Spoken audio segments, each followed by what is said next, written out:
Broadcast is now starting. All attendees are in listen-only mode. Welcome, everybody. This is Bob Hollis with Mobius Intelligent Systems, here again tonight on behalf of California Capital. So I see a few new names here tonight, so sorry for those of you for whom this is repetitive, but we'll just quickly go through again how to use the webinar system. If you have any questions, please feel free to type them in as they come to mind. And they might be something that I'm already planning to cover, and if so, I'll probably keep moving. But if it's something that I'm not planning to cover, I'll make sure I jump in and get to those frequently throughout the evening. And then I'll check again. We'll have some time at the end where I'll also give you a chance to submit questions at that time. So to do so, just type it into the question box and hit send. And I'll keep an eye on those as we go. If your panel seems to be in the way of something you'd like to look at, you can click the little flyout tab here where the orange button with the white arrow is, and that'll open and close your panel so you can get it out of the way. And this is a hand-raising function. If something happens where we've suddenly lost audio or you notice something along those lines, I'll keep an eye out for raised hands and see if we've got an issue. Sometimes it's an internet bandwidth issue or something of that nature. But other than that, pretty straightforward, and we can begin here shortly. So as always, we start with an introduction of California Capital. I suspect that most of you are pretty familiar since you're here through California Capital. But for anybody that isn't, they offer some really wonderful programs and training assistance and are a real gem to the Sacramento region.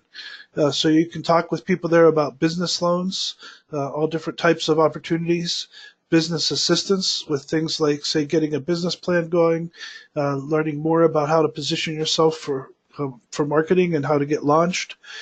Government contracting. They have numerous training classes teaching you how to connect with and qualify for government contracting. And then workshops and events, of course, which is what we're doing here. So I've mentioned it before, but I need to do my duties here and say that I do all this as a volunteer. However, it's important that California Capital get evaluations because those evaluations can be turned in to the Small Business Administration and they get matching funds for the time that I donate. But it's important that you do that. And those forms can be found as a handout in your GoToWebinar panel.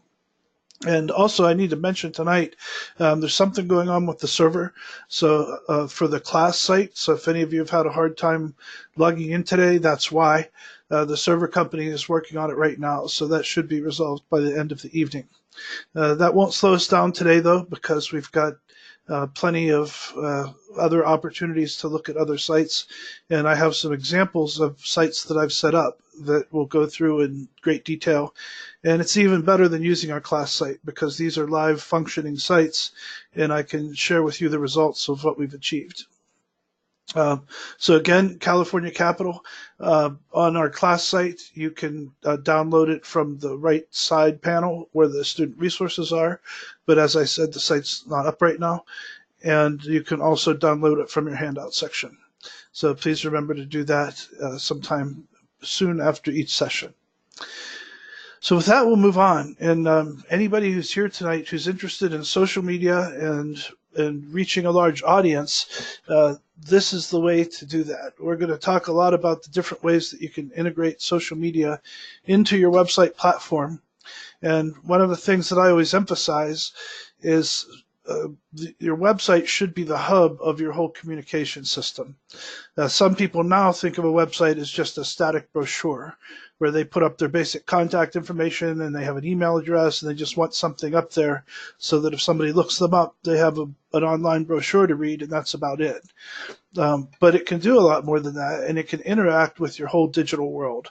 So I believe in trying to create efficient systems for everything we do. And especially being somebody who started 4 companies now, starting out as an individual, just myself in all but one of them, where I have a partner. I know how important it is to be able to get a lot done and be able to work efficiently without needing to outsource many things, incur expenses, or get engaged in something that just takes too much time to really manage on a daily basis. So just about everything I show you here was designed to help one person function with the speed, efficiency, and results of a large company. So whatever your field is, you can probably get some good information here. And if you're setting up systems as a web developer, I think you'll find that what I show you tonight has a very large market potential. And I know that because I am developing a product that's just about ready for market. And I think I mentioned last week, every client we show it to wants it immediately. And right now we're working in 7 California counties, and it looks like we're going to extend the system statewide within a couple of months here.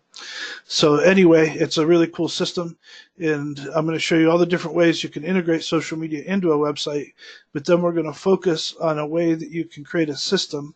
And the things I'm showing you tonight, some of them are paid apps, but there are free replacements that do the same thing. You just have to get them all working together.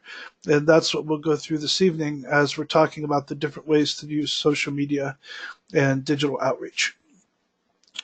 So with that said, WordPress offers everything that you need for what we're talking about tonight. So while I'm working on a more commercialized version that has more advanced features and integrates into one piece of software, you don't really need that if you're okay with putting it together yourself. And you can do that through tools that are available for free from WordPress, especially if you don't have a really large platform that you need to work with. And one of the things I'll be showing you how to do, and forgive me here, I try to preload everything, but this one just came to mind that might be pretty useful. So this is Hootsuite, and Hootsuite is the dominant social media management system on the market. If you go through their list of clients, as you can see, there's some really big name clients. 800 of the Fortune 1000 companies use Hootsuite, so you can see what all it does. But the problem is, and I've used this for clients, and it's what inspired me to create my own system. If you look at the plans, you can get a small plan for $20 a month. And then if you go up to, say, 20 social media profiles, then you're at $100 a month. And if you go over 20, just to 21, you have to jump up to this, which actually just went $100 higher. Just last month, that was $4.99 per month. The system that I'm going to show you this evening goes way beyond this system in terms of what it can do, and really, frankly, blows it away. And when I learned that, I saw what could be done, I started working with one of my partners to create a system that's even better than what we're going to do tonight, because of the efficiencies that are gained by creating a software product.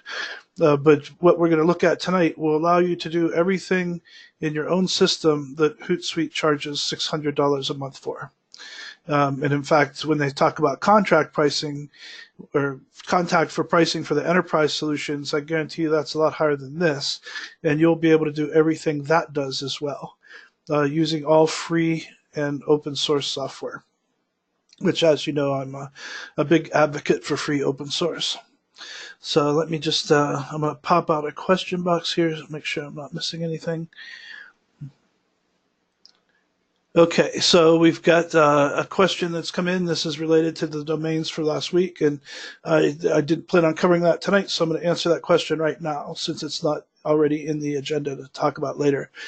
Here is a question: I want to buy a .com, and you said to contact the person who owns it. How do I go about contacting the owner? Typically, you can look at who is information, and that will, and for example, whois.org, and that will tell you who owns the domain and how to contact them. There's always going to be a contact point there, typically an email address. Some people pay extra for a private service, and that private service then becomes the point of contact, and you can contact them, and they'll relay the message to the owner.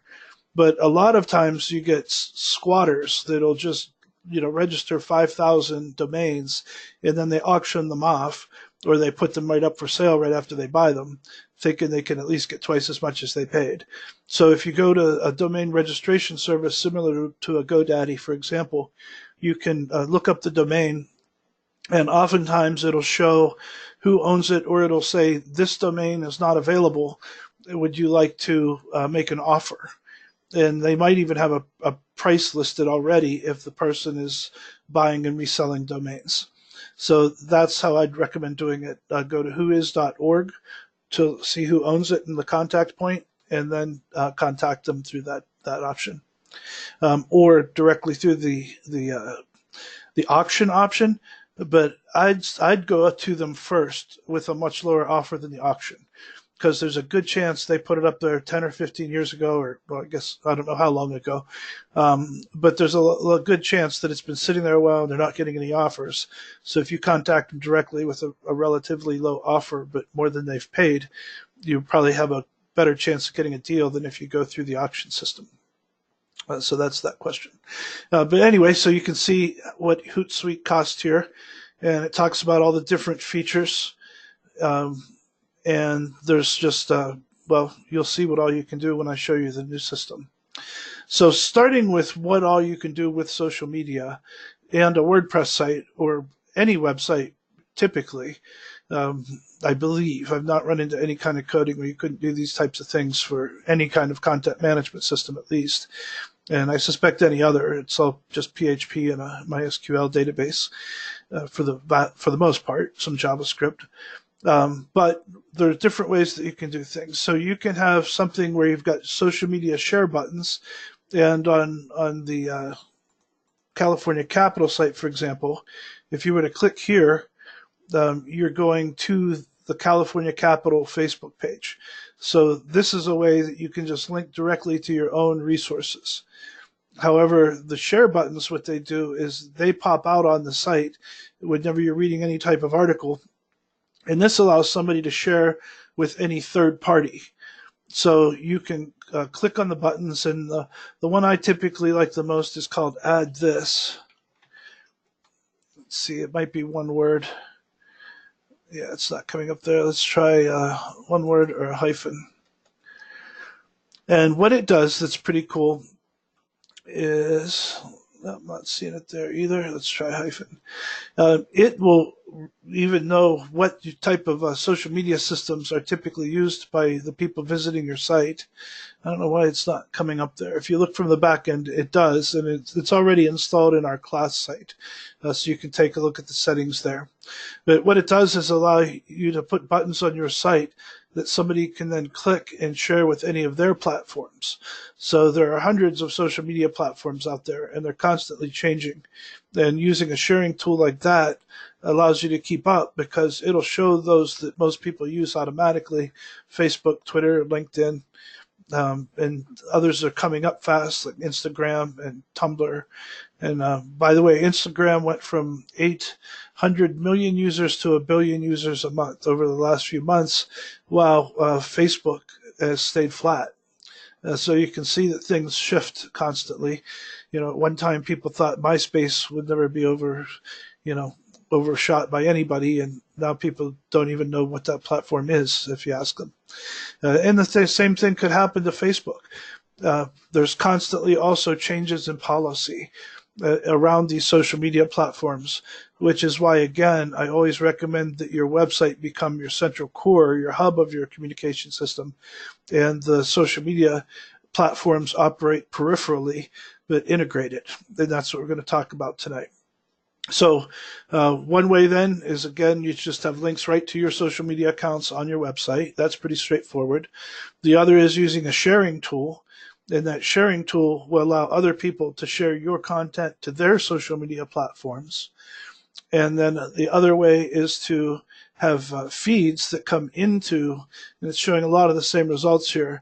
But for example, this is a Facebook feed that you can put on your website, and it'll show your Facebook page on your website. So everything you post to Facebook will also show in your website. And then the other way is when you post to your website, so create a new post, and then that post gets shared to your social media platforms. So you can imagine, if that's going to be the center of your system, that you have a lot of things being created and all being revolved around that. And so what I'm going to show you at this point is a presentation that one of my clients did recently for the state of California, what's called Recycling Market Development Zone program. And so this is a state-funded program that helps create recycling markets in different regions throughout California. And the 50, I think it's 50 counties in California, are all covered by one zone or another. There are 37 of them. And we created this system for him when I discovered the price. We were using Hootsuite, and when we saw how much that price jumped to go over 20 accounts, then I then started coming up with a way to just do it ourselves and not jump from $100 a month, which was then 500, and now has become $6 since last month. And so that's what we did. So we created a system that could work better than Hootsuite without the limitations of Hootsuite. And it's all within WordPress. So here is the gist of it. This is what we're talking about. So we can create feeds that come in from any place, any kind of content source that we want. And we can create completely custom feeds. And I'm going to be showing you how to do that as we go through things tonight. And then you can put filters on those feeds. So keep in mind that this was all set up for a recycling communication system. And what we can do is pull in feeds from anywhere. So this is an RSS feed. This is CNN. These are a couple of recycling publications, one of which happens to be one of my clients. You can post directly from your computer screen, or you can post from your phone from any source. So these can all be set up to be automated, and posts can be made manually from any device that all go into the same system. Then here you set up a news filter.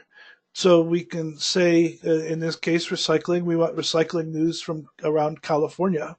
And we want to know, that's all we want to come in. And I'll show you the details of that as we get deeper into the evening. Once it arrives, it's now in your system as a draft post. And you can decide whether or not you want it to be a draft post or just come in and post automatically.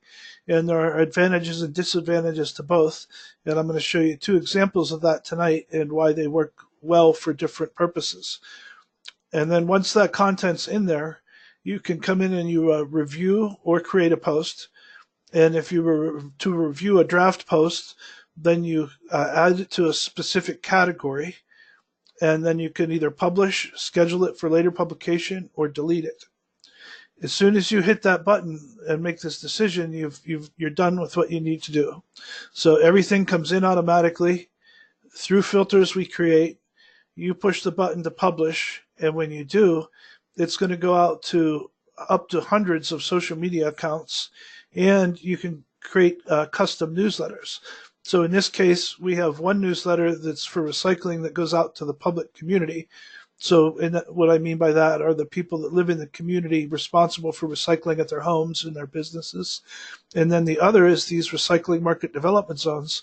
In this newsletter, it would go out to manufacturers and companies that produce products from post-consumer materials. So say people who take tires and then turn them into rubber for road, barrier walls and to lay under tracks for light rail to reduce noise and that sort of thing. So those are companies. So this would be more like B2B, and this is B2C, so business to consumer. And we're really talking government agency, a public agency, consumer, and public agency to business community. And by setting up the categories, these newsletters will only populate with the content we want them to populate with, and then they will go out to the people that subscribe to that area of interest. So that's how the general plan works. Some of the features include automatically sourced and filtered content, creates a draft or a published post to the website. The admin can determine what to do with them if they don't want them to be automatically published. It goes to the website, newsletters, and social media. It can go to numerous different social media platforms, unlimited number of social media accounts, unlimited number of newsletters, and semi-automatic or a fully automated system where you can literally set up a website. And when I say literally, I don't mean rhetorically or figuratively. I mean literally, as in actually do it. And you can set up a website, set up your system, and never log in again and get to the top page of search results. And I'm going to show you an exact example of that before the end of the evening that's turned out that way. And I didn't know until I tested it right before we got online today. So what it does then is it'll source the content automatically. So I'm going to show you how we actually set these up. But say, for example, if you look at these sources that, again, are all designed for recycling purposes, it'll go through once a day. It checks this source, looks for any articles or content that fits our categories, the information that we want to filter on, and then it creates the post. So you can see here it was last processed 9 hours ago. We'll process again in 14 hours.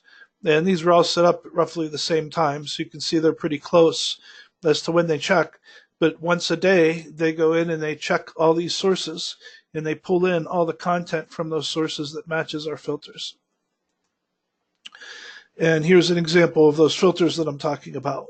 So this is from Recycling Today magazine, and we're telling it to pull in any article that has any of these words. Now, this is from the initial setup. If you leave something like, if it has the word recycling, pull it in from Recycling Today, unless you really want to read all these articles, you'd probably want to narrow that down a bit, because for any of these words, you could end up with 50 or 100 articles a day, and that would be too much to manage or too much to post. You can also say all of these words, so that obviously would restrict it to tighter use, maybe California and recycling, since we're doing it in the California market here. But then or an exact phrase, or none of these. If you want to do a reverse filter and say if it includes any of these words, I don't want to see it, and set up your filters that way. And you can do that for each of the feeds. So let's say you go to log in on your post and you see you've got a draft post here. Then you open up that post, assign it to any particular category, and then you can either schedule it when to go out. So for example, on the demo site that I'm going to show you this evening, we already have posts scheduled to go out through July 8th. And we have enough drafts to cover us for, I think, 2 more months after that. And a whole bunch that he sorts through. The person I'm working with there really likes to read about recycling policy and shapes a lot of policy in the state of California. So he enjoys getting a lot of content to read through. And what he does as our system is he goes through and decides what he doesn't want and just trashes it. And then to make it simple, I go through and schedule all the rest for him. But he can do that himself too. So again, you either schedule it, publish it, or just send it to trash if you don't want to use it. Additional posting options. Again, you can create a new post directly through WordPress, and that's very easy to do. We'll look at that before the end of the evening. You can create a post from your browser. I'll show an example of that. Or you can create a post from your tablet or phone. So inside WordPress, this is what it looks like to create a post. So you can click the Add New Post button, type in your title, put in your content, add any images that you like, choose your category, and then just post or publish. And that will immediately launch this process where it goes into your website, into your newsletter, and out to all of your social media channels with one click of a button. Here's an example of posting from a browser. So I'll show you in a little while. Let's say I'm looking at this screen here on the left, and I decide that I want to add that to the system. So all I have to do is go up and click a little option in my browser toolbar that comes from WordPress, so you can get the same thing for your browser toolbar. You click that button, and it'll connect to the site. It'll ask me which site. You can see I have this set up for the one we're looking at tonight. And then you choose your categories, and you can publish. You can save as a draft, or you can go in and use the standard editor to schedule it for a later date. Here's an example of posting from a phone. So if I have my phone open and I just go to the USA Today app and I find an article here, Going Green, Alaska Airlines says so long to non-recyclable plastic stir straws. Straws happen to be a big thing in California right now. I personally carry stainless steel straws in my backpack, my brief, so I can use those in restaurants. But all you have to do if you wanted to share that article is click the share button here, and then it's going to pull up options for WordPress. You choose WordPress. It'll then allow you to pick a site. So I can have dozens of sites that I can post to if I want to from my phone, and then publish. And when I do that, it's going to go onto the website. So here's an example of it posting on the website. And then it goes into the newsletters. And you can see from this newsletter example, we have two of them set up. One for the commercial audience, that's the manufacturers, product producers, and the other one that goes out to the community. And they're both set up to go out the first Monday of every month at 10 a.m. if there's new content. So these newsletters are fully automated, and I'll show you how we use those. We're going to be looking at one in the back end this evening. And whenever you create that content, it's going to go in and go out to your audience. And you can use categories to determine what goes where. So let's say that you had I don't know, we keep using flower shops, I guess, and you have somebody who's a caterer that maybe likes, spring bouquets or something like that. They can sign up for any kind of specific notifications they want. Somebody just asked what an RMDZ is. Those are the recycling market development zones.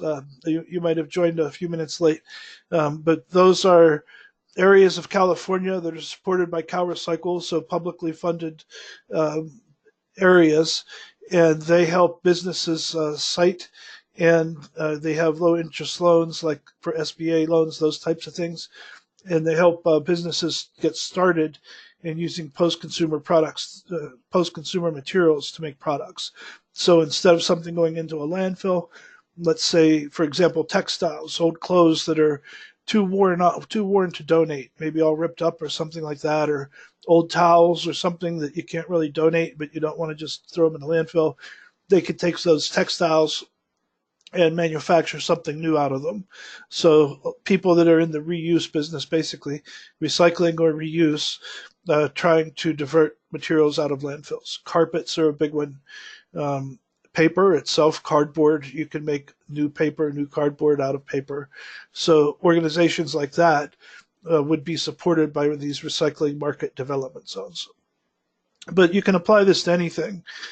So if, even as we said, using the flower shop example, if there's somebody who only wants to hear about new spring floral arrangements that are available for catering, and somebody else who has a funeral home that only wants to hear about other types of bouquets, you can have different, and we call them newsletters, but they're really email outreach systems that can be called anything you want. So it could be something like stay up to date on our latest products. And in fact, when you create most things, especially like products in WooCommerce, they really go in as a post. So you can even use this as an advertising flyer where you have products in WooCommerce that you're selling and you want to send out specials every month. People can sign up for specials in different areas. And it looks like we've got a hand up, but I'm not seeing a question come in. So if you'd like to submit your question through the question box, I would be happy to answer that for you. Okay, so let's see.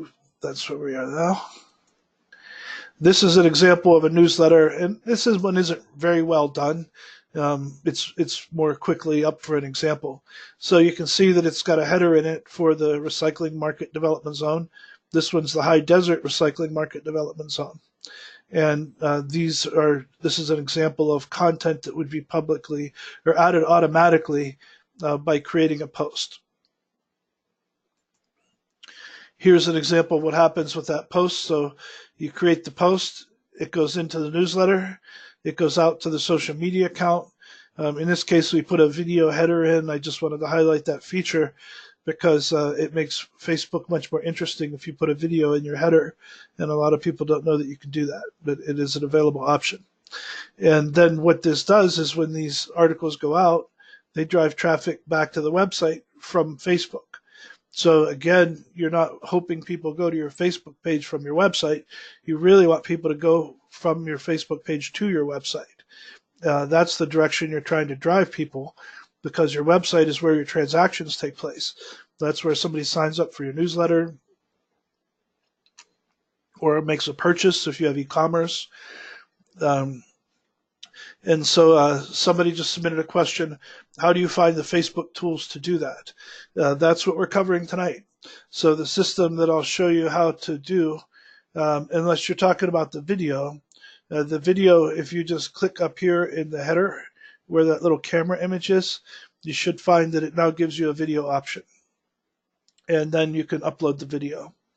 I don't remember the specifications.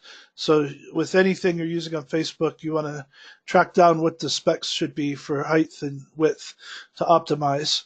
And there are pages for that too. So if you just do a search on any search engine and say Facebook 2018, oh boy, I can't remember. It's not header image, but you can put image dimensions, and it'll give you the dimensions for all the different types of images. Like this one, they want you to upload a 180 by 180, but it only shows as 160 by 160.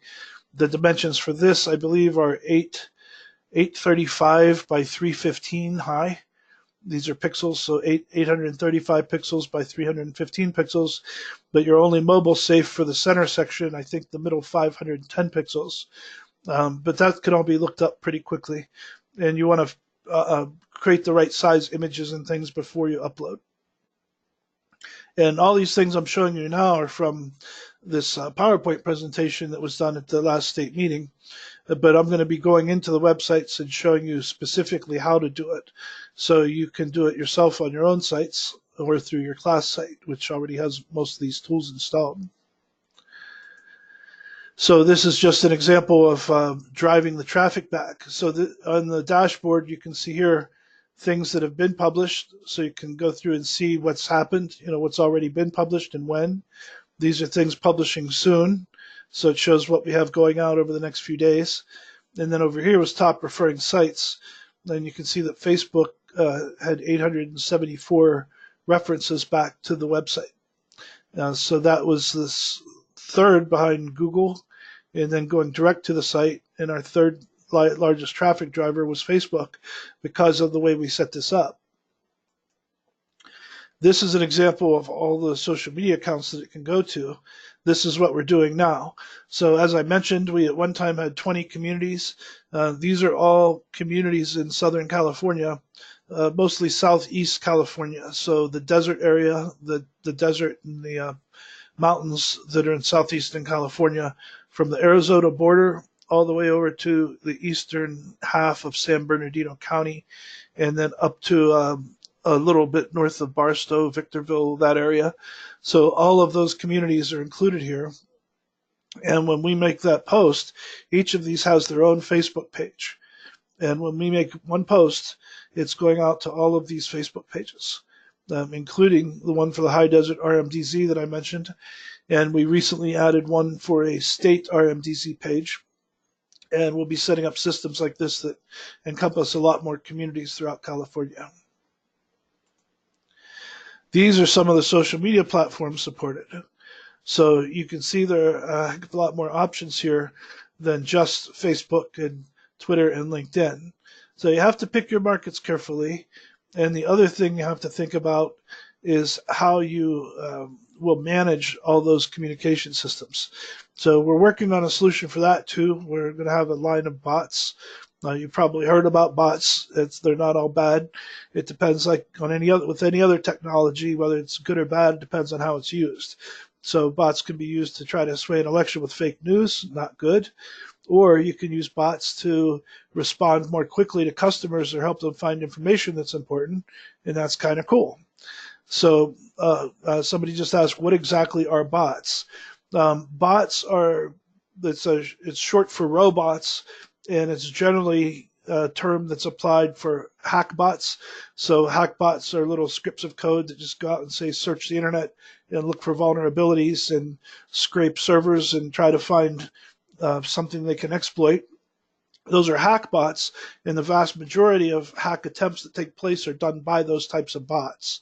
But the bots I was referring to earlier as not good bots are the Russian bots that promoted a lot of fake news stories throughout the election campaign. And so Facebook, Twitter, Google, everybody's really tried to crack down on that, which also leads to some more challenges for legitimate bot builders, which is what we are. And by legitimate, I mean we're only being responsive and responsible. So for example, let's say we have all these Facebook pages up, and somebody goes into one of them and asks the question about where they could recycle a bottle.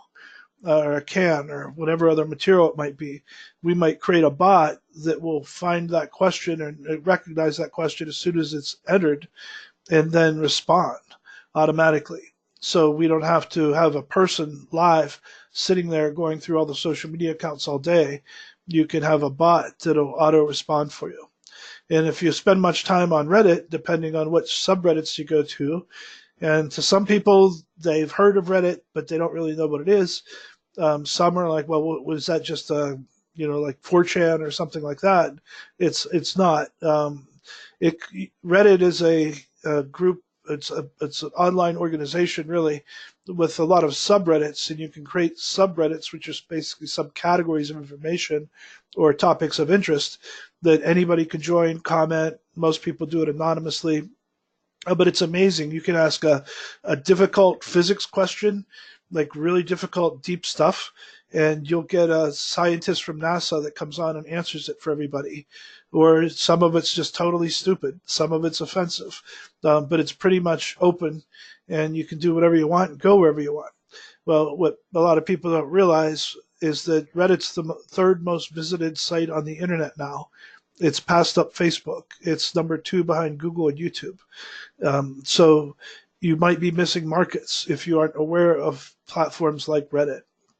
So you can set up accounts for all of these, and then when you make a post, it goes out to all of these accounts. And you might even have different accounts for different uses.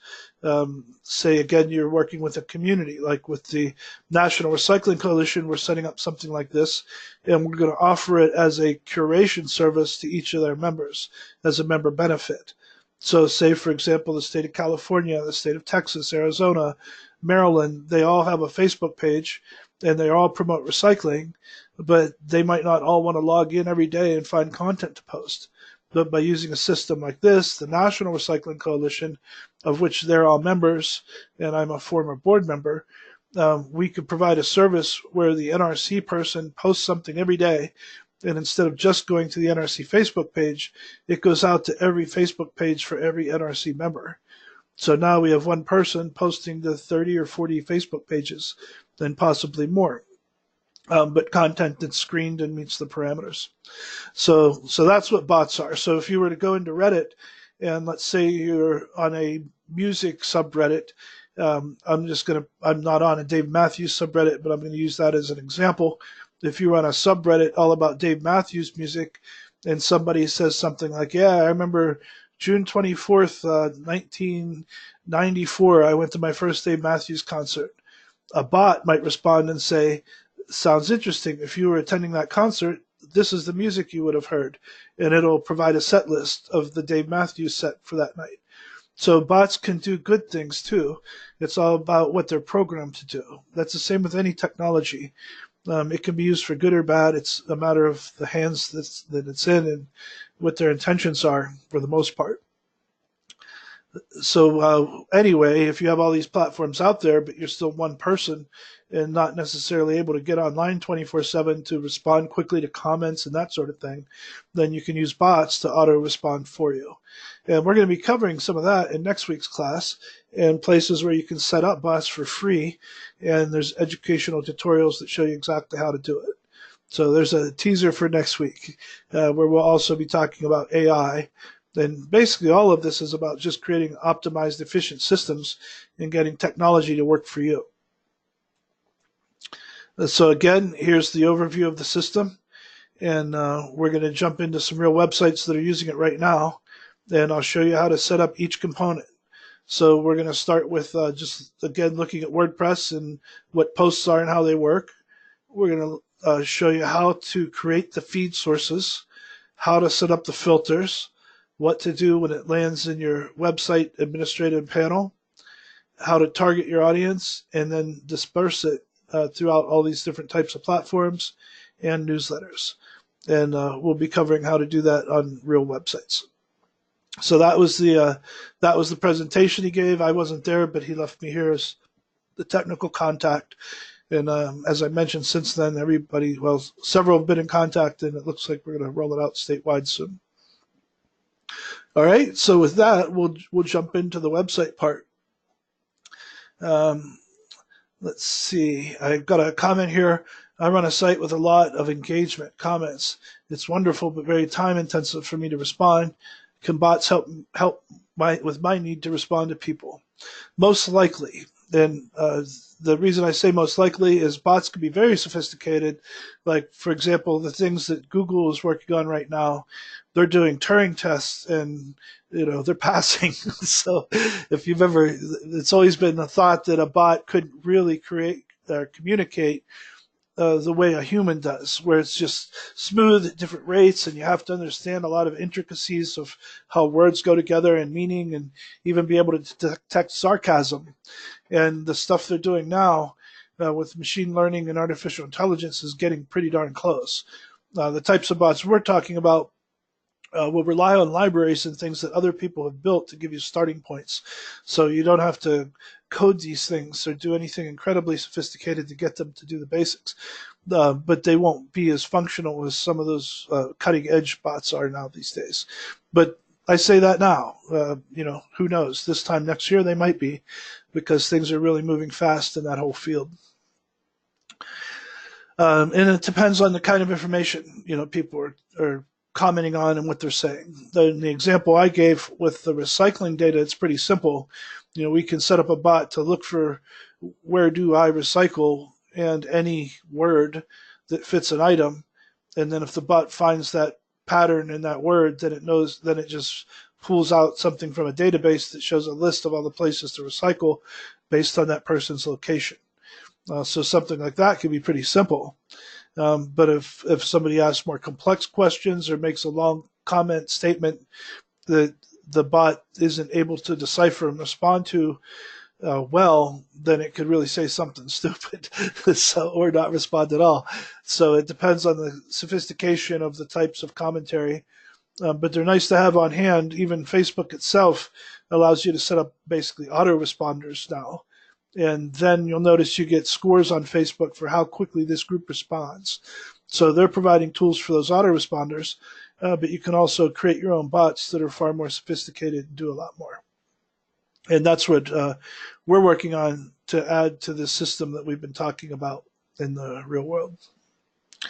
And like I said, we'll cover a lot more of that in next week's session on AI and automating systems for small businesses.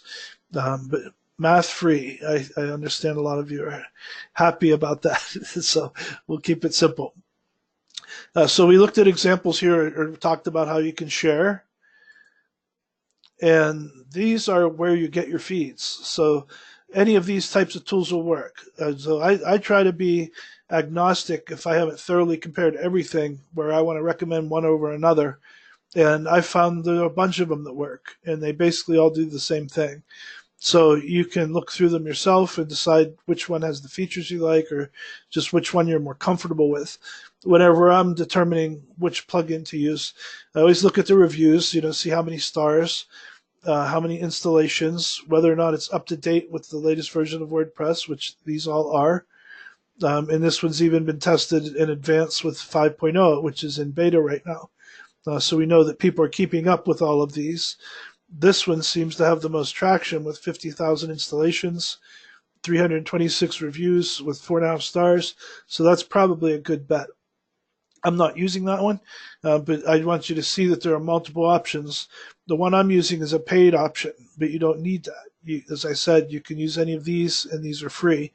What typically happens is if you install the free version, it'll give you the basics, and then if you want more advanced options, they'll want you to pay for the pro version. And somebody just asked me about if we do breaks. I should have mentioned we take one break for 5 minutes at 7:30. So if you want to hold on for a few more minutes, we'll do that for you. And then we take 5 minutes and come right back. So if you need to fill a coffee or whatever, we'll be giving some time for that. And somebody just asked, what is RSS? We're going to be digging into some more detail, but what it stands for is really simple syndication. And it's funny now that I think of it, that there's a person who's very much responsible for RSS existing and for Reddit existing that happens to be the same person. He was a guy named Aaron Swartz, who was a really really brilliant computer scientist, genius kid, came up with some of this stuff when he was in high school, and ended up getting into some trouble at MIT for trying to release a bunch of information and make it free to the world. So that's a sad story after that. I'm not going to get into it. But anyway, he got into some trouble with the feds and things didn't turn out well. But I couldn't help but think of him because he invented RSS. He was part of a couple people that did it. And he also was one of the people who invented Reddit, all before he was in his 20s. And so anyway, that's what RSS feeds are. They're ways to get content and share content. So you'll want to have something like this on your website, and whether or not you know it, you already do. Every WordPress site automatically has an RSS feed unless you do something to disable it. And so I'm going to be getting into the details of that and showing you how that works and what it means. All right, and then here is post sharing, and we talked again about that. This is sharing the post from your site out to social media. So those are the various ways you can work with social media. And I like to go beyond social media and really talk about digital outreach, because newsletters are another way to reach people, and they can share those. So a lot of that can be social, where it's shared and forwarded on to other people, and they can subscribe to it. And it also gives you a means of reaching people who aren't comfortable with social media. So if somebody doesn't like the idea of a Facebook account because they recognize that Facebook is basically the front end of a marketing database and they don't want to be on Facebook, they can subscribe to your newsletter or subscribe to your posts, and they'll get updated every time that a new newsletter goes out with all the latest content without needing to sign up for Facebook or other social media platforms. So here's one of the sites that we're going to talk about tonight. This is the one that I mentioned we're working on, and it's a live functioning site right now. So if we go into the dashboard of the site, this is what it looks like. So you can see here, well, this is the admin part of the dashboard. This is what individuals, we're setting that up as a multi-site now. So this is what people would see when they come in on their own site. So when they come in on the dashboard, you can see here we have stuff published to go out tomorrow at 8:45, the next day 8:47, 8:49, 9:05, 8:07. So you can see here through June 26th, this is what we have. And I think we're actually scheduled through like July 8th or 9th or something like that. And we'll look in a minute because I'm going to show you how to actually post one live. And so here's recently published, so that shows our history. And what happens is these are just posts. So we have a system that's coming in and creating these posts. So for example, these are all scheduled. So you can see through, let's see, there's June. So we're scheduled through July 9th, and this one, we actually have two going out on July 9th. So I'm going to edit this one and change it to July 10th. So you can see how that works. And of course, it wouldn't hurt to have two going out in a day, but we try to make sure there's at least one going out. So I'll do that for now. And then all I have to do is hit OK and update.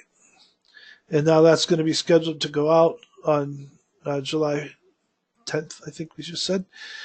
And so when all that content comes in, it comes in as a post.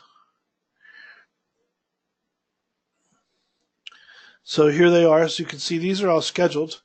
The person who screens them comes in and puts them in the trash if he doesn't want to use them, leaves them in drafts if he does want to use them. And then I assist him just by coming in and getting them into the schedule. So let's say now that I go to drafts, and I start with the oldest ones so they don't age too much. And if there's ever anything that really should go in that day, then you just publish. You don't bother to schedule. You publish and it goes immediately live. So I'm going to go to the last page here of these 84 items. And I'll just, I think these two are already posted. Let me check here. That one I just saw, I think these three were already posted and should have been updated, but they weren't. So let's go with this one. The American consumers waste about a pound of food each day. So there's different ways I can do this. One, I can just edit. And here's the article. And if I want to do a preview and see what it looks like at the original article, then I can also go back into that. It'll get me too far backwards. I'll do it on the next one. So I can go in here and just publish this right now. So one of the different sites we looked at here is I got too many things popped up in here. Here's Big Bear Lake Recycles. So this is part of that JPA system that we talked about. You can see the last post here was about this battery source. So we'll go back to our post. This one's about American consumers waste about a pound of food each day. So I'm going to publish that direct right now. And it's already in the correct category for news feeds, but I could add it to any other category I like. So let's say this were about manufacturing or something related to the RMDZs. I can choose this, and then that category will be pulled into the newsletter for RMDZ and include any content tagged that way. So instead of changing the publish to a scheduled date, I'm going to publish it right now.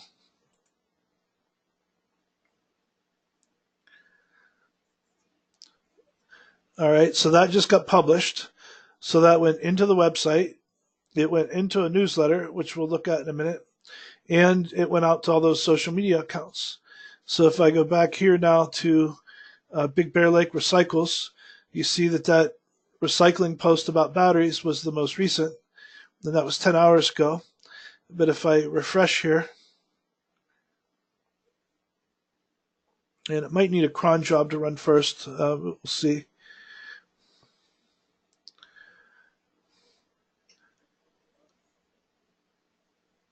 Here we go. So there's the battery hoarding campaign. So that was the next one that got posted. So it's a little bit of a lag time. There's something called a cron job that runs. But you know that just a moment ago we saw this was the most recent one. And now we've got this one, which is one of the ones that I just posted a few minutes ago. So it goes there. Then it goes into a newsletter. So this one will, this is a whole mobile app thing that we don't really need. That's what that is. You could disregard that. But then we can go back into our feeds, see where these come from and what they look like. Excuse me one moment.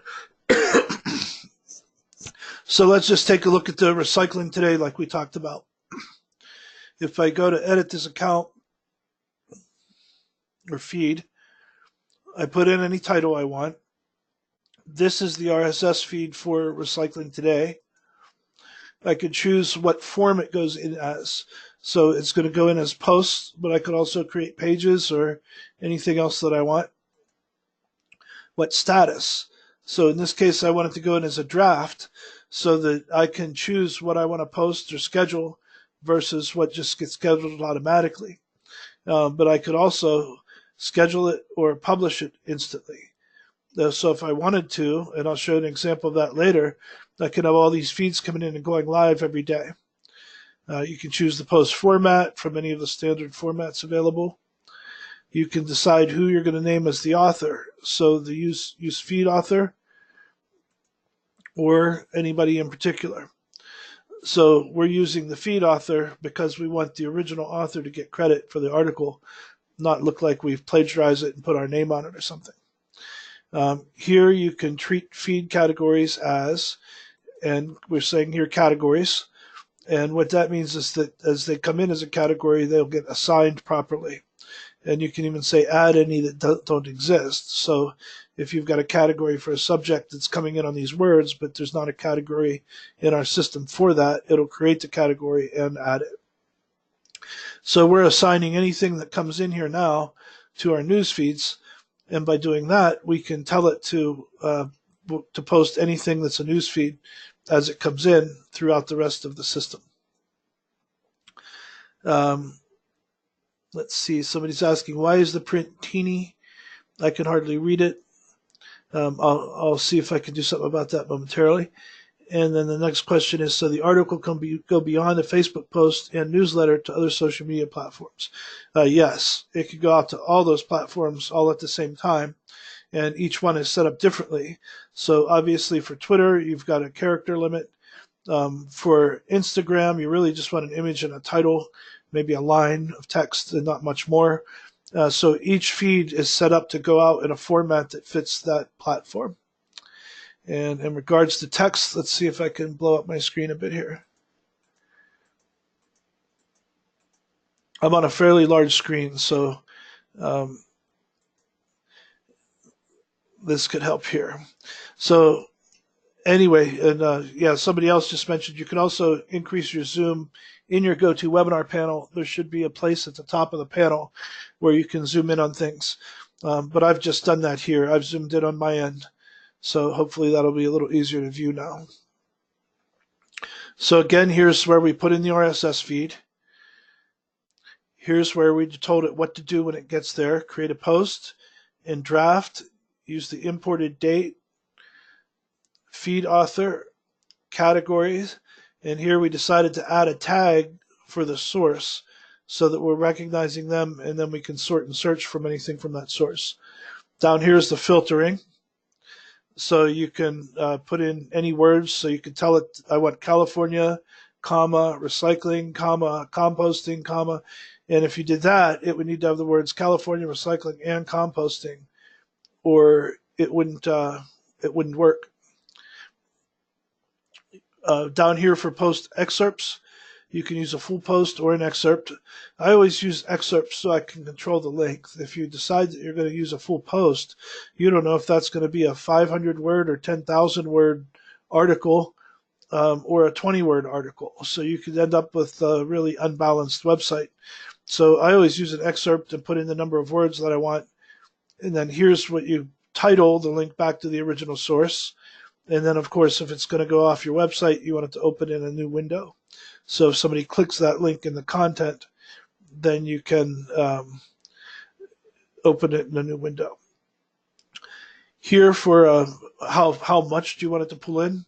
Import most recent 10 posts added, or you can see how high up you can go. I can go pull in the latest 100 posts just from this feed every day, or I can say every 5 minutes. So say you're doing something like a newsletter related to market information on stock trading or something like that, where people want to keep up to date all day, every day, throughout the day, then you could have something that searches on new news every 5 minutes and creates a report or updates people as soon as it finds anything for people that really need that kind of up-to-the-minute information. I find that once a day is generally good. Start date, end date. So if you wanted to do a search just for a certain period of time, you can do that. This is just SSL verification. This gets a little tricky because it's an option of importing images. So not all images get fed through an RSS system the same way.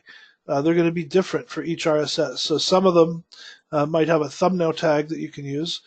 Others have an enclosure tag. Others might have an image inside but not apply these types of tags. So you can pick which one you want. Once you get it narrowed down for each feed, then it's going to be different for each feed possibly. But it takes a little time to sort that out depending on the feeds you choose. And then here's a select default image. And so you can have that in place for any time your image from the article doesn't show. And the same thing here with YouTube. So you can tell it how big you want it to be, what size you want it to be, and then it'll find any videos and include those in what it's passing on. Okay, and then when you set these up, that creates the feed system that generates the posts based on those parameters. And here again are, well, we've gone past this point now. That's the one for recycling today. So this one, in this case, we're using Autoblog, but any of those RSS feeds that we looked at earlier would work. That's the newsletter system, but you get the idea. Any of these would do the same thing. So all you need is an RSS feed that creates a post. And RSS feeds can be gathered from just about anywhere. You'd be surprised. So for example, this is CNN and a directory of their RSS feeds. So if I want to pull news in from CNN every day, I can either use their general top stories feed right here, or I can pick world news, U.S. news, business, politics from any section of CNN. And a lot of different publications have these. So I know the Guardian, and I've got a whole directory of them that I'm building up for my users. So let's see if I've got a comment that it's too small again. All right, so this is just CNN.com services RSS, and I just found this by doing a quick search on it. So let's just show an example of another one. We can pick anything. So I'll say the Guardian. So Guardian RSS feed. So here we go. This is Guardian UK, Guardian World. I can see these are ending in RSS. This says feeds. So let's take a look at this. Stay up to date with our RSS feeds. How to locate feeds by URL. So there's some information. As you can see, these look like different authors. So if you want to cover the feeds from those different authors, you can do that. Any other paper typically would have them as well. Then you could also set up a Google alert that works as an RSS feed. And that's really cool. Well, you can see here, Guardian launches full content RSS feeds. That was back in 2009. So they're generally available anywhere. And you could set up a Google alert. So if any of you are not familiar with Google alerts, oops.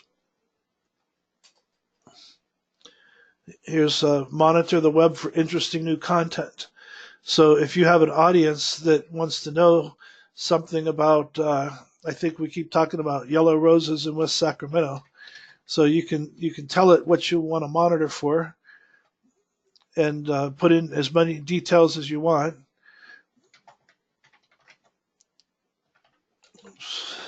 Sorry, I'm typing at a weird angle on a different keyboard. So let's say something like that. Now, right now, there's nothing there, but I could put in my email, and I should be signed in, so it would know all that. And then I can tell it, say once a day, automatic sources, any region, etc. And you can create an RSS feed from that alert. So if you're providing your client audience with particular information, you can set up very precise Google alerts. One thing I always do, just a matter of customer relations, whenever I get new clients, I always set up Google alerts on them. So if they show up in the newspaper, or something happens where they create a new program that's going out in a press release, then I get those notices and I can reach out and congratulate them, or even possibly see opportunities to help them if I'm hearing about their corporate mission and that sort of thing. So in addition to normal RSS feeds, you can set up free Google alerts and then have those become an RSS feed. Well, I see we're a couple minutes after 7:30. So we'll take a break now for exactly 5 minutes. And I'm seeing here, let's go computer time. So I'm seeing 7:33. I'm going to freeze my screen and we'll come back at 7:38. So feel free to take a break, refill your coffee cups or whatever you got going on there, and we'll be back shortly.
All right, welcome back, everybody. So we've covered what RSS feeds do, where they come from. I showed a little bit about how to set them up to feed the content in, and now we're going to talk more about how the content goes out in that second half of the process. So part of what we mentioned in terms of content going out is newsletters. So you can see here, as we said, these are currently set up to go out every Monday. This is currently done through MailPoet, which is free. So we have it installed on the class site, and you can install it on any of your own WordPress sites. The free version is good for up to 200 subscribers. You can pay $200 or $100, I can't remember which one, for the pro version, and that allows you unlimited subscribers. So you can send out to theoretically 100,000 people in your newsletters, and that's a much more cost-effective option than using something like Constant Contact. But make sure you stay in compliance with spam rules, or your IP will get blocked. And if your host doesn't like it, they might even suspend your account and warn you about improper use. Because if you're sending out spam, then you can get flagged and get on these blacklists. And the next thing you know, your email won't work. Or won't be reaching people because it gets filtered out. And you can also have a situation if you're on a shared IP where any other account on that IP also gets blocked.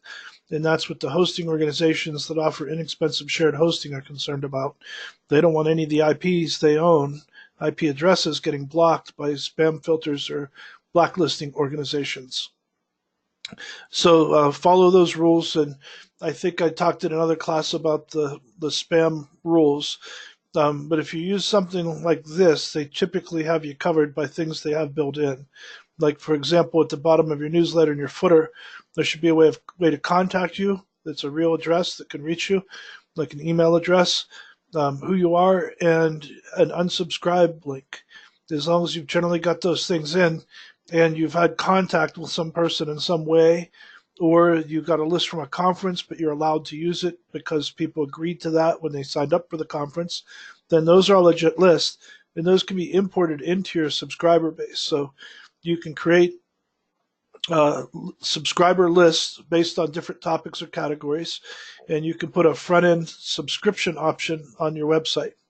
And then you can also import lists and create a regular newsletter by hand. So out here, if you wanted to do that, you can just go in, say add new, and it's going to give you some standard templates to look through.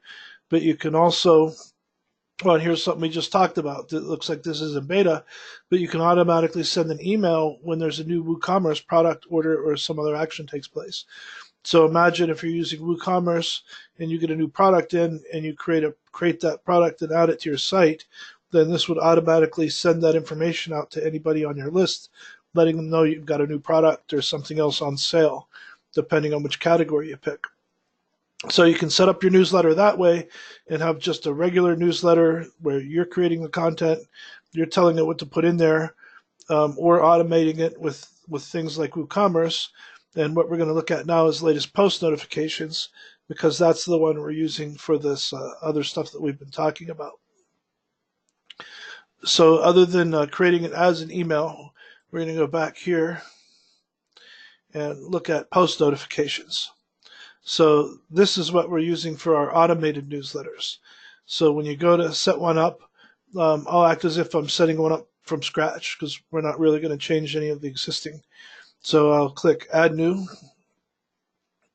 And here we want to use the latest post notifications. And they do have a video guide, but it's pretty easy. So we'll go setup. Oh, sorry for the, there we go.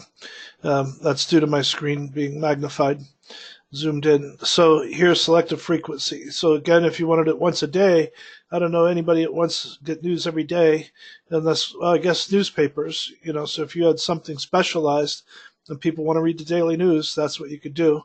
And I'd probably send it out closer to like a 6 or 7 a.m. rather than 12 a.m.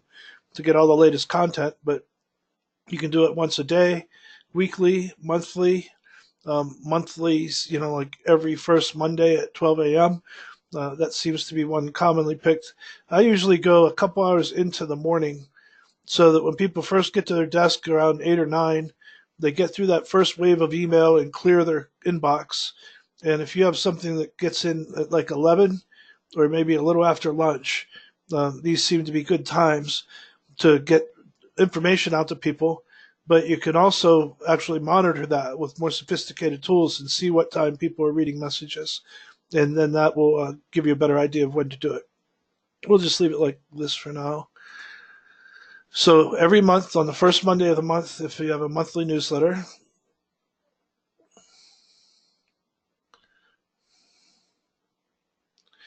and then here's where you can put in your logo, any other standard content. And here you can see we have post notifications, just one column. But you can really edit this thing to do anything that you want, using either save templates or adding new features and fields. I'll just leave it like this for now.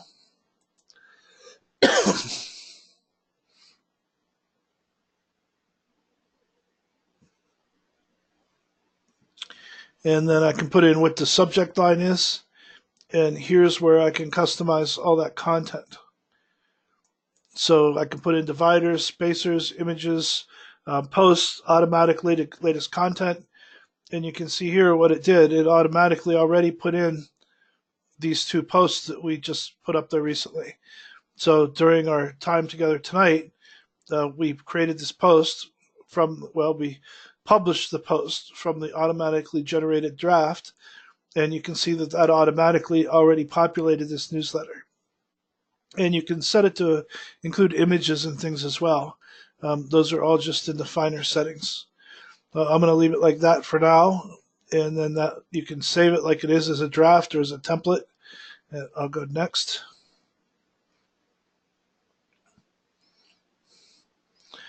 And then I can choose a list. So if I had subscriber lists, I can pick the list of subscribers that I wanted to go out to. And then who's the sender, your name and email. And I always recommend using an email that ends in the same domain. So some people might have such and such at gmail.com. If it's sending from something called Gmail, but the mail routers determine that it came from a server called urecycle.org, it's more likely to get flagged as spam. So you can create something like this and just have it as a forwarder that goes back to your regular email address. And then the reply to.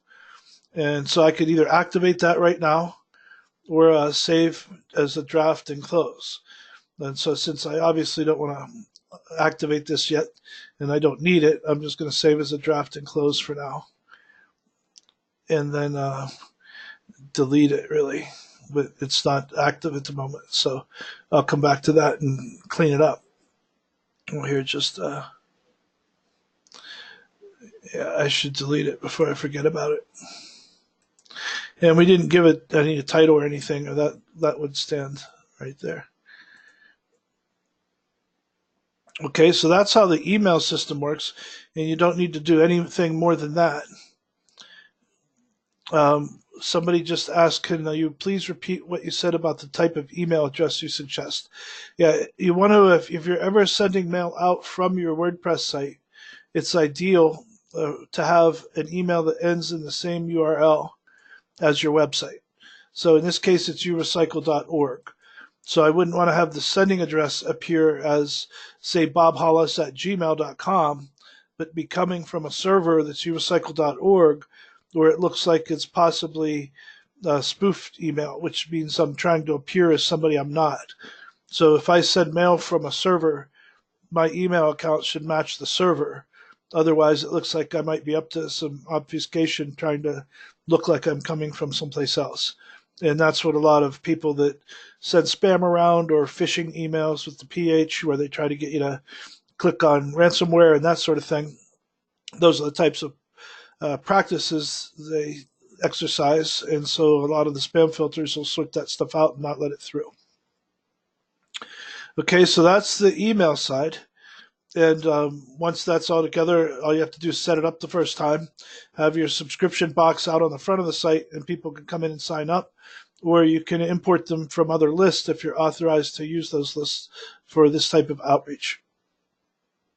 So we've talked about how you bring it in, and we've talked about the different places it goes, but now we have to talk about how we set it up for the different types of accounts. So in this case, we're using something called Snap Auto Poster, but there are a lot of different options. And in fact, that's the new system that I'm creating is going to do a lot more than that. But there are numerous options to choose from. Um, Somebody just asked, when you publish these posts that come through the feeds, do you allow the Yoast plugin to index them? Could this hurt your search rankings due to duplicate content? Google's algorithm is constantly changing, and if you're using too much of other people's content, then it can hurt your rankings. If it looks like you're not doing anything unique or original, and you don't have your site otherwise optimized properly, including image tags, titles, and things like that that are in your menu system, everywhere else throughout the site. So that can be a moving target, but it's generally not hurt me.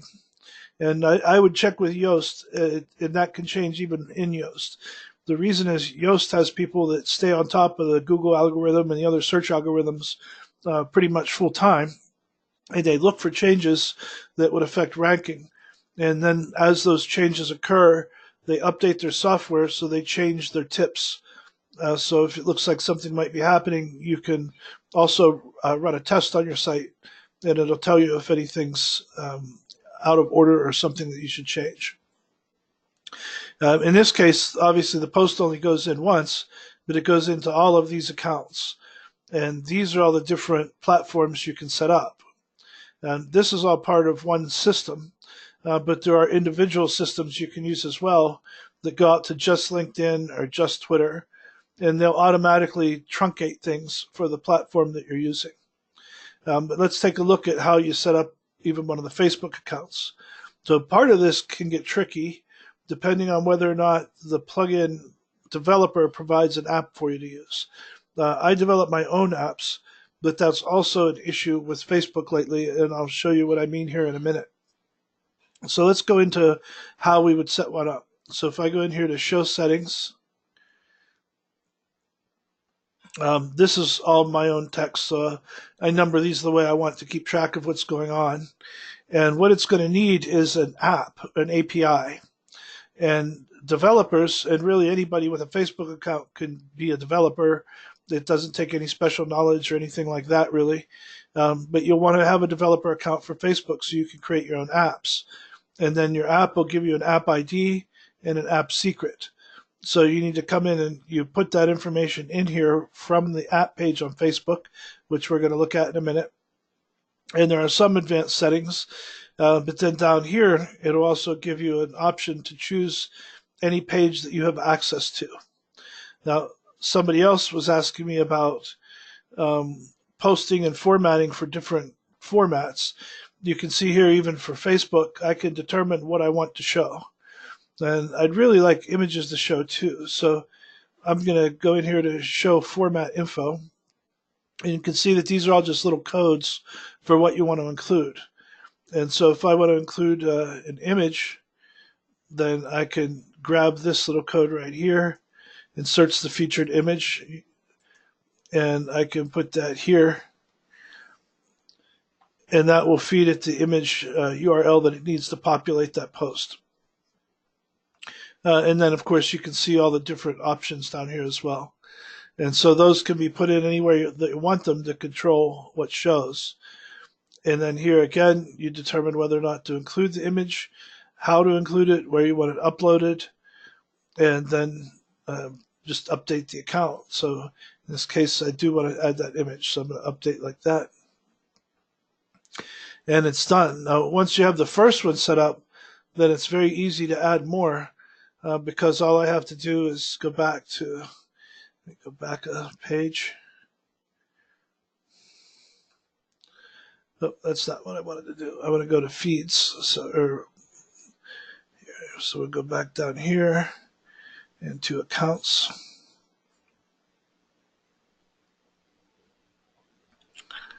All right, so once I have one set up, if I wanted to set up another one, I can just duplicate the first one.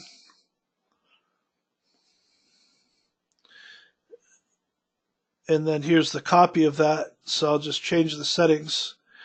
and say I wanted to feed out to another page, it's giving me a directory of all the pages where I'm an admin or have publishing authority. So I could pick any other site here, any other Facebook page where I have publishing authority, and add that and save it, and now it would start going out to that page as well. Now I don't really want to do that, and I don't want it going twice to Adelanto, so I'm just going to remove this one I just created. But that's all you would have to do. So once I got the app set up working for one, then all I had to do is duplicate, change the page, duplicate, change the page. And it's better to do that with the first one and make sure you've got it the way you want. Otherwise, you have to go in and change everything individually. Now, one of the questions someone just asked was, how do you get permission to create the Facebook apps? So that's what we're going to look at right now. So we were out here on a Facebook page. If I just go to home, and then I go down here to manage apps, these are a bunch of apps that I've created in the past. And this is what I meant when I talked about Facebook turmoil and how things change all the time. So you can go in here to developers.facebook.com. And I've had this account for a really long time, so I don't remember if there's anything they ask you about being a developer before they approve you. I don't recall it being any difficult process, but those things are changing rapidly as we're finding right now. I just sent that link out to everybody in chat if you want to grab it. And if you log in on Facebook and just click that link, it'll probably take care of most of it for you automatically. So what's gone on here is I've had these apps for a long time. As of April 24th, they created a far more stringent application and process to create an app. That used to be something I could come in and do in 5 minutes and I'm done. And for basic things like posting to a page, it was very simple, fast, and not much to think about. And you're done and it works. But what they've done, any apps that were created after April 24th, they've disabled their ability to publish to pages and groups until they go through the review process. Anything that was created before got grandfathered in, but you see I'm getting all these notices where these red tags are. So, for example, for the Central Coast RMDZ, I need to go in here and deal with all these issues, and then they'll want me to resubmit everything by August 1st. So even the apps that were grandfathered in need to be reapproved by August 1st or they'll stop working. And the reason is that Facebook was being pretty heavily abused, again, by bots and by people creating apps that were automating the propagation of fake news. And I believe most of it came from Russia. The IP addresses indicate that it did. We can't always tell from an IP address because they're easy to obfuscate those through things like Tor and VPNs and numerous other options. But the people who really probed into the situation found patterns and consistencies that are really consistent with this Russian operative group that's been doing these types of things. So they left a fingerprint, so to speak, by their patterns and habits. And that's why I agree with the findings so far that they were Russian-based bots. I believe Internet Research Agency is the group they're called. So anyway, that's all you need to do to go ahead and create one. If you want to add a new app, you can click here, and it'll ask for what you want to call it. So I don't really want to do this. I'm just going to call it Demo App and create an app ID. I'm not a robot. Lies. I've seen things where people have a robot clicking these on the screen. The end is near. Select all images with crosswalks. I hate these things. I don't use these types of captchas. They're too much of a pain in the butt. Okay, so there we go.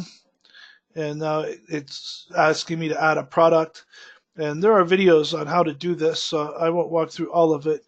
But you can see all the different options. So Instagram, a marketing API to integrate Facebook with marketing API with your apps. So you can hook into Facebook to do just about anything that you want. Facebook login is obviously an important one. And then as you click more of these, it's going to ask you more questions to see what you want to do. And we'll just start with Facebook login. And it's going to be web. What URL is your site? So that's where we'd put in our bakersfieldrecycles.com. And I probably won't go through this whole thing because it's going to ask me to go through a really thorough process that used to be very fast and now is just far more detailed. They even want you to create a video of how your app would be used and include that with the process. So anyway, I'm not going to keep going through this, but generally it just walks you through everything. And then when you get down to next steps, it's going to say submit for review. And then you'd want to turn it on if it's ready. So I'm just going to leave that in development and stop here. But that's how you do it. So it shouldn't take any coding skill. They should automatically feed in anything that you need. But sometimes the questions can get a bit technical. And more recently, they're asking for a lot more. So I don't know what they're going to be asking for now. These are changes that are taking place over the last days even. Something new every day. So they've really tightened up their process for approving apps. But once you get it approved, you should be fine. And for these types of applications, it's not really a problem because you're posting to your own site that you've owned and that sort of thing and not using it anywhere else. It shouldn't be much of an issue. So that's what's going on with apps. But just go to developers.facebook.com and you'll have options to do all of this stuff as well. And you can do some pretty cool things with it. That's why people are making a lot of money off of Facebook and why Facebook needs to tighten up its standards quite a bit. So that was how you set up an account for Facebook. If you set up a different account, then it would be a different process. So just, for example, down here, somebody was asking about Twitter. So if we wanted to set something up for Twitter, let me get some things out of my way here. You go to apps.twitter.com, create your new app. Here's the application process. And let me make that a little bigger for people. So it's going to ask for the name, the purpose, the website. The callback URL is where it goes back to authenticate that you're allowed to post from there. So it'll be a specific URL. In this case, it would be your page with next scripts on it on your website. And that's pretty simple overall, easier than Facebook. And then you give it permissions. And then once you've got your app created, then you put in your secret key. This is back on the test page. And your key and your API secret. And then that creates the token that you put into the next scripts page. So this would be stuff on your website. And then once you do that, you connect to WordPress through your backend, and it's done. And that might look like a lot of steps, but when you walk through them one at a time, it's fairly simple, and you only have to do it one time. In my case, I do this for my customers, but you don't really need somebody to do it for you if you can just follow basic instructions. And some of them, even these tools that share, even include videos on how to do it to help you through the process. Okay, so if we were to go back in and want to set up another account, I think I lost our spot here. There we go.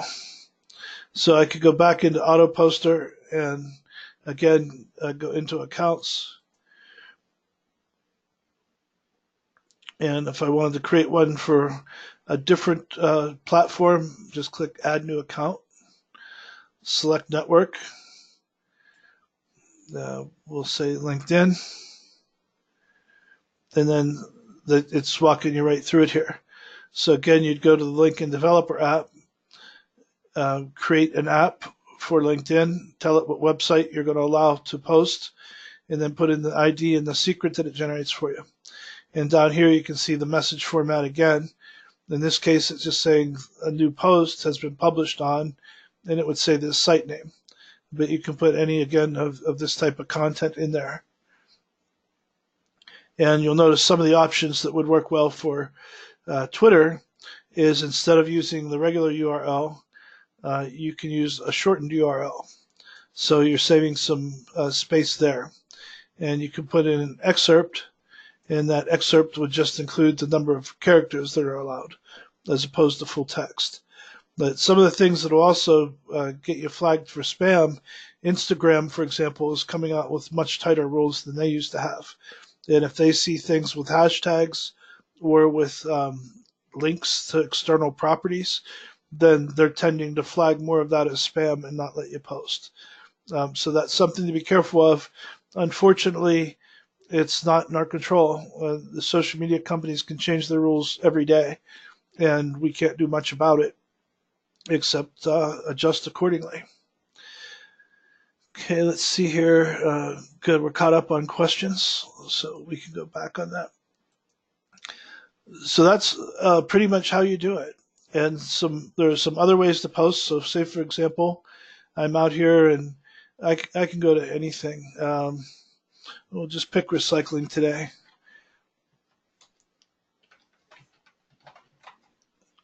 So if we go to recycling today, and we'll just pick this first article. Suppose I wanted to post this to my site. I can open the article. Here it is. And I'd want this to go out, everywhere that we talked about. And I'm not really going to post this, so I'll go through the steps right up to the point of publish and stop there. But if I wanted to post from here and not even bother logging in, then I can choose the option that I have saved up here.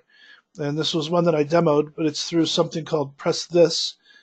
So I can grab that, and we'll leave the page there because we're going to a new one. Let's try that again. We might have logged out. So here we are. Let's go get that out of the way.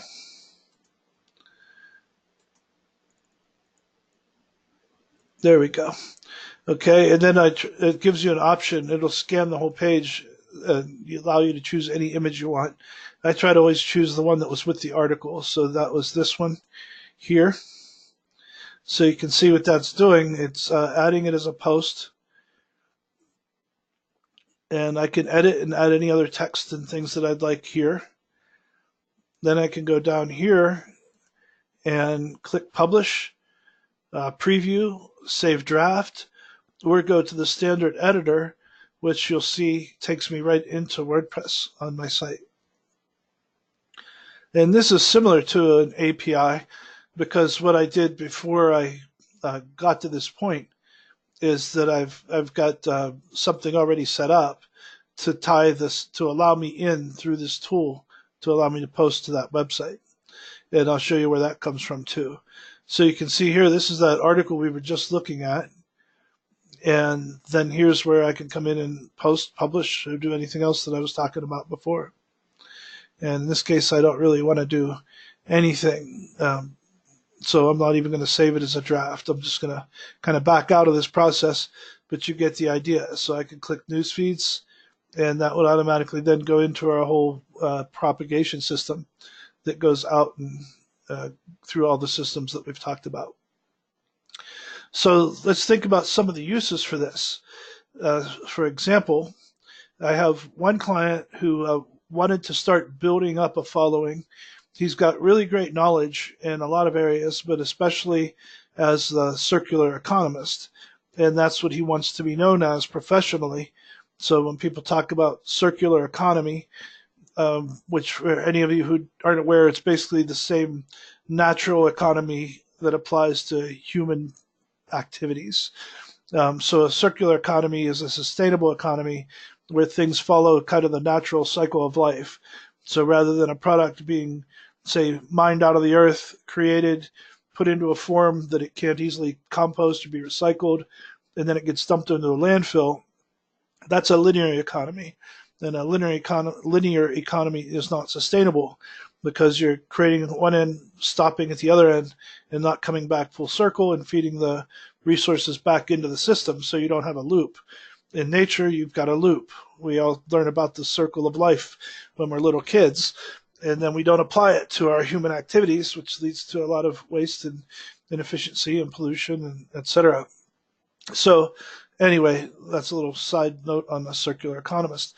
So what he wanted to do was have me create a site for him.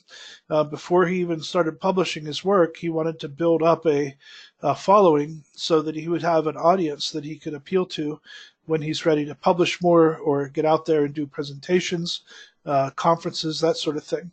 So what we did here was created a site, and this really isn't done by any means, but I want to show it as an example because it's working, it's functional, and it's having the effect that he wanted it to have. So what we did here was create a news page that pulls news from a lot of different sources. We created some filter words that work the way he wanted them to, and now it populates this every day, and he doesn't even log in. So you can see here we've already got 988 pages. Those aren't posts, those are pages full of posts.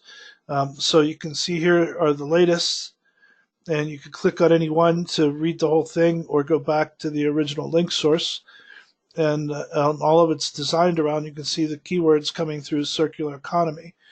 So we put filters in, and let's say he even wanted to turn this into a site to make some income. What he could do is do, say, product reviews on Amazon and talk about, well, I don't want to use Amazon as an example.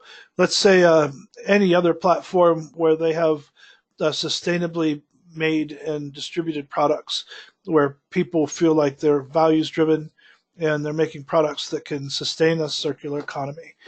So one example might be Clean Canteen water bottles that are made out of food grade stainless, and you can use them over and over forever. And it replaces individual use bottles where people can fill those up all day and take them with them instead of single-use plastic bottles. So he might write an article on why single-use plastic is not good for the environment and how replacing that with a stainless steel water bottle is a much better option, and he could do the math and talk about why. And if somebody's interested in it, they could click on the stainless steel bottle, purchase one through the distributor or the retailer, and then make a commission on that. But obviously that's not going to do much unless you drive traffic.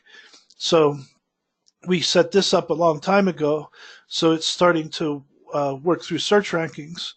And this ties back to the question that came in earlier about if you have this feeding into your site, can it affect your search rankings in a negative way? And it may depend on the platform. So you've got Google and Bing and Yahoo and DuckDuckGo and First Page, on all these different types of browsers available now. And depending on the browser you use and the search engine within the browser more specifically, it might have a different effect. But in this case, this is a system where the owner of the site really does not even log in. He looks at it every day because he likes reading the articles. And that's another reason to even set one of these up as your own news feed. That's what I've done for myself. I have certain different sources of news I like to read every day. So I set up a page for myself that just feeds all those news sources into one place for me, so I don't have to jump around to 50 different web pages to look at, everybody from CNN to everybody else. I really have a really wide range of sources because I don't want to be caught up in one of the silos where I'm only hearing one opinion. I like to hear every opinion so that I can make a sound argument for my position and understand the other side and where they're coming from. But anyway, we set this all up. It runs every day. It feeds new content in every day. And then it also feeds into a newsletter. And I think we have one of these active and one is just playing around where it goes just to us. But you can set it up again like we've talked about as an automatic post notification. And then that goes out weekly every Tuesday at 7 a.m. if there's new content. And we picked Tuesdays. I think that's the one that might be live because a lot of people, especially in the summer, take off a Monday or Friday for a long weekend, or that's when holidays occur, or people are either buried when they come back to their desk on Monday, or trying to rush to get out of the office on Friday. So generally Tuesday through Thursday, mid-morning, mid-afternoon are generally good times for sending out things like this. So those can be set up and go out just the way we talked about. And these are the feeds that we set up. So in this case, it's The Guardian Climate Change, Circular News, circular ecology, and one of those is from the MacArthur Foundation. I don't remember which one. And then here's where we set up just our own Google alert. So remember I talked about setting up Google alerts as an RSS feed. That's what we did here to pull up any news related to circular economy. So it goes out and scans it twice per day, and then it feeds this content in, creates the posts on the site, populates the newsletters. So just doing that, I think putting up this site, because it's not even really done, like if you looked at any of these other pages, there might not even be anything here. I don't know. I don't want to look, to be honest, because we set it up just to start getting ranking in our favor before we went live and really started seeking some actions through the site. So now if we went out, and I just did this before we got online, I went to DuckDuckGo, which is my standard search engine for everything, and I typed in circular economist, nothing else. And the first thing that came up, you can't really count these because they're ads. So this is a paid ad. This is a paid ad. So I don't count those when I'm looking at what my results are for natural search engine results, which you call organic results. They're non-paid, and those are the best kind because that means you're getting them for free just by optimizing your site well. So you can see the first thing that came in was the Ellen MacArthur Foundation, who's really their whole focus right now is on a circular economy, which is great. The next one that came in was circular economics itself, which has been around for a really long time, and they're circulareconomics.org. Next, the definition of circular economy, which is right here in Wikipedia. So that's obviously pretty high ranking. And here we are at number 4. So we've got the Circular Economist website, the one we're looking at right now. So that's thecirculareconomist.com, thecirculareconomist.com. So just by creating this automated system that pulls content in based on circular economy from everywhere else, and I'll bet you we come up even higher. I haven't tried that one. Let's take a look at that next, and we'll do a live test and see where it comes up. But just by doing this and then just leaving it alone, it's come up number 4 in DuckDuckGo searches. So let's try circular economy itself. I'll just even copy it from here, save a little typing, and then come over here. And I always have my homepage or new tabs just open up to an empty search field. So we're going to search the web on DuckDuckGo, and I have no idea what this will do, so we'll find out. Circular economy and search. So let's see if we come up there. I'm not seeing anything yet. So it looks like we're doing a lot better on circular economist than circular economy. So that was probably the way we set it up whenever we did our search engine optimization, because again, I said he wanted to be known for being a circular economist. So you can see that that didn't hurt us at all for circular economist. Search there, and again, we're at number 4. And some of this stuff, if you're doing this in Google, you have to be careful that you don't have personalized results. I do everything in private mode, so even now, when I close, it deletes all cookies, it deletes my search history, it deletes everything, so that I know when I'm going out and testing these things and seeing where we're coming up, that I'm getting the same searches, same results that the public gets, and not something specific to me based on my search history. So let me check again and see. Okay, we're good on questions right now. So that's how you can set up a site. If you want to start getting traffic, set up something related to the news of the people that you want to aggregate. Allow them to subscribe to your newsletter. So what we should really have on the front of that site we've been looking at here, there should be a place for people to subscribe to the newsletter. So you want to drive people to your site through search results, get them to sign up for your newsletter, or purchase anything that you have for sale, that sort of thing. Take the action item, whatever it is you want to compel them to do. Let's see, a couple other things that came in while we were talking or on break. These were the Google alerts we talked about. Somebody had asked about setting up podcasts. Just like anything else, it's all about getting followers. So whether or not you can make money on podcasts depends on how much of a following you can get, because that's what's valuable to advertisers. And the first place I go to when I want information is YouTube, because not only will it give you numerous options, it'll give you videos that you can watch and see how to do anything you want to do. So if I just came in here and said how to create a podcast, and we'll leave off iTunes, how to start a podcast for free, complete guide, how to start a podcast, equipment and software. So that covers a lot of the physical stuff you need for your setup.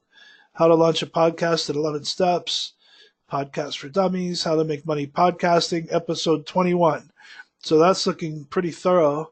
85,000 views, 198,000 views, 216,000 views. So I would typically think the people who know how to optimize things well are the ones with the most views, because you want to optimize your YouTube stuff too. So you can put search terms and tags and things. 9 ways to make money podcasting. So if you're interested in podcasting, this is where I would start, and find out the best platforms for you to use. Make sure you've got the equipment set up, and then learn all the tips about how to make an interesting podcast that keeps people engaged so you can build a following. And that's, of course, where you could share all that too. So if you were to do your podcast even in, have a WordPress site where you post your podcast or the content or whatever you want, even that can distribute through a system like this that gets it out all over the place all at once. The big idea is to build audience, build a following. When you talk about publishing in newspapers and that sort of thing, it's all about eyes, whether it's anything visual. If you're doing a television show that gets paid advertising, they want to know how many viewers you have. If you've got a newspaper, a hard old school paper, they want to know what your distribution numbers are. Who does it go to? What are the demographics? And with something like this, if you're going to make money off of advertising or subscription fees or something like that, it's all about attracting numbers. So if you've got big numbers, in fact, I mentioned with YouTube, until you have 1,000 subscribers and so many numbers of viewed hours every year, you're not even allowed to monetize your YouTube content anymore. So they're really ramping things up here and making it more difficult. But there are some people making 7 figures a year, like $1 million plus, as YouTube publishers. They just put out videos on all kinds of things, whether they're reviews or whatever it might be. Professional YouTubers can make a good deal of money. And once you get up to a certain level, then YouTube also even provides a studio for you. A lot of people don't realize that, but I'm pretty sure there's one in LA. I think there's one in Northern California somewhere. And when you get up to a certain amount of viewers, they'll let you come in and use their professional studio to set things up and keep your video productions high, because you're the product. The person creating this content's what drives people to YouTube, and YouTube makes their money off of advertising. And so same type of deal. The more people you can bring to their platform, the more they're willing to pay you as well through your shared revenue, which is all Google. So that can tie in right to your Google AdSense account that we talked about last week. And between the two, you get a check or deposit into your PayPal account every month. Okay, we're coming up just about ready to wrap things up. Let me see here. The next question that came in, how do you do private mode? Well, in any browser, most modern browsers, you can do private mode through various options. So in this case, right now I'm using Mozilla Firefox developer version. So this is the developer edition of Firefox. So if I came in here and I wanted to, I can open up a new private window like so. All right, so I can say new private window. And that's now a private window. And you can see you'll get a little icon here that shows private window. Now that's if you want to take a specific measure, and it'll tell you what it does and doesn't do. So it doesn't save your results on visited pages, searches, bookmarks, cookies, temp files, downloads. So again, it can remove all that stuff. And you can have tracking protection, and you can set it up to erase everything pretty much after you're done. And then the other thing is even in your regular settings. So if I go into and the same options are available in Chrome. I know from personal experience, I was using Chrome for a long time, and it started crashing or causing me to have to reload several times to get websites to pop up. So I went back, and I was also getting, every time I ran my anti-spyware programs, I was getting things popping up and clearing them, even when I was in private mode on Google. Don't know why yet, but I know as soon as I switch to Firefox Mozilla Developer Edition, it's faster than it used to be, and I don't get any spyware anymore. But you can set it to for your options to pretty much open it that way all the time. So if you go into options here, you can see on startup what you want to allow it to do. And then down here under privacy and security, you can ask it whether or not it wants to save logins or passwords. You should be careful with that, really. Whether or not you want it to autofill addresses, use a master password, whether or not you want it to remember history. So I use a different one for I use regular Firefox when I'm kind of browsing the web, and I use this one, Developer Edition, whenever I'm showing things or doing things, so that it'll show pop-ups and things like that, and I can save the things that I need to use. But you can set it up so it'll accept cookies and site data from websites, keep until it's closed, accept third-party cookies only from visited is a better way to go. And you can say block cookies and site data, but then that will keep you from seeing a lot of things. But as long as you say accept cookies and site data from websites, keep until it's closed, and you can tell it whether or not to remember your history, or use custom settings. So for example, always use private mode browsing, which is what we're talking about now. Now it'll want me to reset, but once I say always use private mode, this is grayed out because that's automatically part of it. So it'll automatically clear your history every time you close out. That's how you use private mode. And there's the same kind of option in Chrome. And in fact, if I right-click to open Chrome, it's called incognito window. So you can open that incognito window, and it's supposed to have the same effect. You can see here that I've got the little incognito sign next to my tab, and that's private browsing. But it is good of them to show this warning because it won't save these things on your computer, but the sites that you visit or the person who runs your network system might still be able to see your history and see what you've been doing. So a lot of companies and things that want to keep track of things in case they're sued or in case something bad happens on their network, they want to be able to see who was responsible, who did it, so they can track a lot of that traffic. But if you're on your own or using a VPN, it won't save it locally to your computer. So it would generally prevent somebody from being able to log in on your computer and look at your browsing history and see what sites you've been visiting and that sort of thing. But the sites on the other end can still track your IP address or your MAC address and know who you are from that option. But that's the answer to that question. All right, so we're at 8:27. I'll give it another minute here to see if anybody else has any other questions. And if not, we'll call it a wrap. And then to give you a sneak preview for next week, some of the things we're going to be looking at. One of them is called Bot Libre. So if you want to check that out, I believe it's botlibre.org, but let me, botlibre.com. So you can see here, free chatbot. Whoops. Oh, Bot Libre's help bot isn't helping me very much right now. It's talking in my ear. But you can see here, Bot Libre is really cool because it's all open source. It's an open source project, and you can go in and create a lot of the tools and things that we're going to be talking about, all for free. There are some different things that you might need to sign up for, and you want to learn more about later. But in general, it's not nearly as hard as people might think it is when they first learn about this. So you can even see what they talk about, free, open, artificial intelligence for everyone. So it's an open source platform. It creates a lot of libraries, virtual agents, live chat, and more. And you can go through and see what some of the features and things are. And I'll be showing you how to use this next week, in addition to how to process sets of data through an artificial intelligence processor that doesn't cost anything and will create reports for you generate R code, which can then be used by developers to do more sophisticated custom work if you wanted to.